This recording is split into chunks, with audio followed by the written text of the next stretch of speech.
We're a boutique franchise law firm with a nationwide practice focused on the needs of franchisees, whether you're looking at buying an existing franchise, starting a new franchise, reviewing a franchise agreement. We've dealt with just about every transaction in the franchise space for entrepreneurs. Buying a franchise is a very important decision. For many people, this is their first entree into small business. They've looked and they've thought about this for many years, and now they're getting to the point where they've met with a franchisor, they've looked at a few systems, and they're ready to sign a franchise agreement. By law, a franchisor is required to provide them an FDD. The FDD is the franchise disclosure document. Within the FDD is the franchise agreement itself. Many people get confused by these two different documents, and they do very different things. The FDD is a disclosure document prepared in compliance with the regulations. So whether you're looking at a McDonald's, a Subway, a startup franchisor, the franchisor is required to put certain things and certain items so you can compare from one system to the other. When you're looking at that document, initially it can be very intimidating. It's a very large document.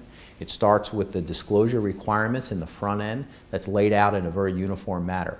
In the back end, one of the exhibits is the franchise agreement. Many people who are franchisors and prospective franchisees get confused of the difference between an FDD, the franchise disclosure document, and a franchise agreement. The FDD is there to do that, to disclose, to explain to the prospective franchisee things about the franchisor.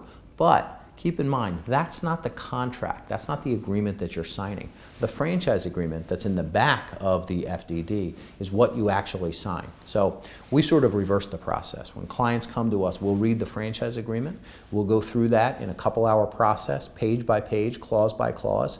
And many people will tell you, oh, franchise agreements aren't negotiable, you can't change. They're partially right. It depends on the size, it depends on the scale of the franchisor. You have to recognize the kind of relative bargaining power you are as a franchisee, especially if you're joining a large, mature system. But we have found that franchisors, if you point out certain things, development schedule, default language, how fast it's going to take you to open, you can get some clarity and some movement in some of those things. You're not going to change the franchise fees or the terms because it has to be a uniform system.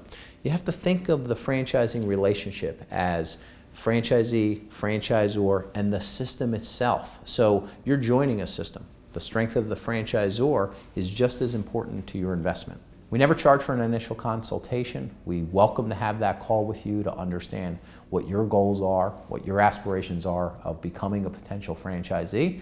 We'll explain our fee structure, we'll explain the time, the process, and we'll decide together whether or not this is a good fit and whether or not you'll choose to work with us as a law firm. We welcome having that conversation. Look forward to it.